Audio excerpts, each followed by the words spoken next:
শিলচরের settlement office যেন একরকম সময়ের চোরাবালিতে আটকে পড়েছে। প্রতিশ্রুতির বুনোটে বাঁধা পড়ে 6 মাস ধরে অলপ পিছত শুনে শুনে হতাশ এক ভূমি মালিক। উত্তর কৃষ্ণপুরের বাসিন্দা। মঙ্গলবার শিলচর সেটেলমেন্ট অফিস চত্বরে সাংবাদিকদের ডেকে প্রকাশ্যে বিস্ফোরক অভিযোগ আনেন এই সাধারণ নাগরিক। আফজল হোসেনের বক্তব্য অনুযায়ী তার পিতৃপুরুষের নামীয় 24 কাঠা জমি নিয়ে বিপত্তির সূত্রপাত। 2024 সালে তিনি জমির নামজারি মিউটেশন প্রক্রিয়া শুরু করতে শিলচরের সেটেলমেন্ট অফিসে আবেদন করেন, কিন্তু পরবর্তীতেই জানতে পারেন ওই জমির উপর ইতিমধ্যেই ভুয়ো নামজারি রয়েছে। সাথে সাথে তিনি আপত্তি জানিয়ে নতুনভাবে আবেদন করেন, যার ডকেট নাম্বার ছিল 12। 2025 সালের 8ই জানুয়ারি পাটোয়ারি রিপোর্ট অফিসে জমা পড়লেও সেখান থেকেই শুরু হয় এক দীর্ঘ অপেক্ষার লুকোচুরি খেলা।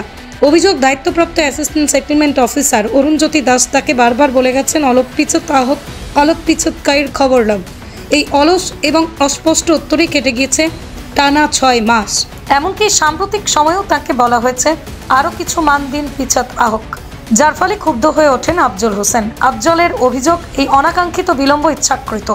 তাঁর আশঙ্কা, ভূমি মাফিয়াদের সঙ্গে বোঝাপড়া করেই দায়িত্বপ্রাপ্ত অফিসার হয়তো মিউটেশন সার্টিফিকেট দিতে চাইছেন না। দীর্ঘ 6 মাসেও কোনো অগ্রগতি না হওয়া কিংবা অফিসিয়াল ভাষায় কোনো সুনির্দিষ্ট অগ্রগতির ব্যাখ্যা না পাওয়ায় সন্দেহ প্রবল হয়ে উঠেছে। তিনি বলেন, একজন সাধারণ মানুষ হিসেবে আমি আইনের পথে হেঁটে আমার জমির সঠিক কাগজ পেতে চাই, কিন্তু যদি সরকারি অফিস নিজেই অবহেলা অনৈতিক গাফিলতির আশ্রয় নেয় তাহলে কোথায় যাব আমরা? সাংবাদিকদের সামনে কাতর কণ্ঠে আফজল হোসেন বড়ভূঁইয়া বলেন, আমি চাই বিষয়টি গুরুত্ব দিয়ে তদন্ত করা দেখা হোক। যদি কোনো দুর্নীতি বা স্বজন পোষণের প্রমাণ মেলে তবে কঠোর শাস্তি হোক দায়ী কর্মকর্তার। আমার মতো কোনো সাধারণ মানুষ যেন ভবিষ্যতে শিলচর সেটেলমেন্ট অফিসে এসে এভাবে হেনস্থার শিকার না হয়। এই ঘটনায় প্রশ্ন উঠছে, একাধিক অনুরোধ আবেদন রিপোর্ট জমা পড়ার কারণে মিউটেশন কেন ঝুলে থাকে? এই ঘটনায় এক ব্যক্তির অভিজ্ঞতা হলেও সেটেলমেন্ট অফিসের কার্যপ্রণালী নিয়ে বৃহত্তর প্রশ্ন তোলে। সরকারি দপ্তরে সাধারণ মানুষের ন্যায্য অধিকার, স্বচ্ছতা ও দ্রুততার অভাবের এই উদাহরণ প্রশাসনের চোখ খুলে দেয় কিনা সেটাই এখন দেখার। আমরা যে বাপদাদার জমিন যেটা আছে এটা মিটিশন নেওয়া তাইছিলাম আমি সেটেলমেন্ট অফিসে। আবার পরে দেখা যায় মানে এই মিটিশন সার্টিফিকেট যেটা এটা তারা দিতে পারছে না, অন্যজনের নামে নামজারি করা। তখন আমি পাটোয়ারির লগে যোগাযোগ করছি। পাটোয়ারি কইছেন কিতা মানে একটা অ্যাপ্লিকেশন দিতে লাগবো, মিসকেস না কিতা এইরকম কইছেন।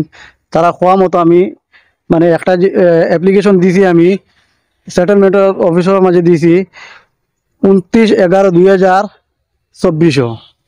এরপরে মানে 3/12/2024 মানে ডকেট নম্বর ধরা হয়েছে। ডকেট নম্বরের লেগে 12। আর অরুণজ্যোতি দাস এসও তাই মানে ইনকোয়ারি লাগিন পাটোয়ারিরে ফাটাইছেন।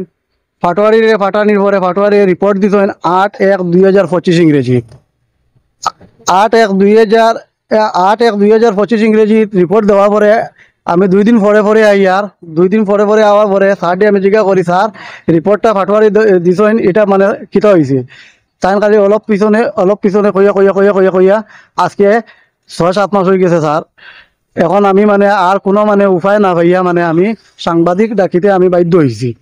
কারণ হইল গিয়া আমরা সোনাই রুটের মানুষ, একবার আওয়াজ বহুত কষ্ট হয়। আমরাও রুজু করিয়া খাওয়ার মানুষ, একবার আওয়াজ লাগলে মানে দিন শেষ। তো এর লাগে আমি ওটাও চাইয়ার যেন বিলে যেন আমরা যেরকম পাবলিক এই সেটেলমেন্টের মাঝে হ্যারাসমেন্ট হইয়া এইরকম যাতে কোনো মানে পাবলিক যাতে আর হয় না। আর আমি তো দৌড়িতে আমার তো দৌড়ানি মানে আর শেষ নাই। আজকে অবধি মানে স্যারের লগে যোগাযোগ করছি, স্যারে উঠিয়া কইছে কিতা আরো 3 দিন পরে পৌঁছেন স্যার। এখন আমি ওরকম মানে তারা আইতাম আর 7-8 মাস থাকিন তারা খালি পড়ের খাটের টেবুলও তোর এটা একটা যুক্তির মাত হইতে পারেন। সব জিনিস ক্লিয়ার করা রিপোর্টও দেওয়াই গেছে, পাটোয়ারি রিপোর্ট অকলতা দিলেইছে। দেওয়ার পরে এখন স্যারও অরুণজ্যোতি দাস স্যারও মানে কিতা অসুবিধা যে মানে তাই যে সাইন মারেন না, এটা তো নিজে চিন্তা করিবেন না। আমার মনে হয় উত্তর কৃষ্ণপুর যে জমিন লইয়া আমি যে মিটিশন নেওয়া চাইছিলাম এটা লইয়া যে বিবাদ লাগছে, এটা লইয়া যে রিপোর্ট আমি সাবমিট করছি, উত্তর কৃষ্ণপুর একটা সিন্ডিকেট আছে জমিনের। এই সিন্ডিকেটের লগে তারা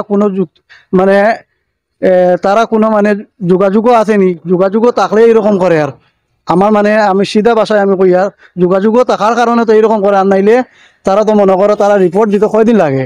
2 দিন 3 দিন 4 দিন 5 দিন হার্ডলি 15 দিন। আজকে 7-8 দিন থাকেন মানে 7-8 মাস থাকেন মানে আজকে মানে আমার খালি ঘুরাঘুরি করে। আর মানে আমি চিন্তা করি না মানে এটা কিতা চলে সেটেলমেন্ট অফিসের মাঝে।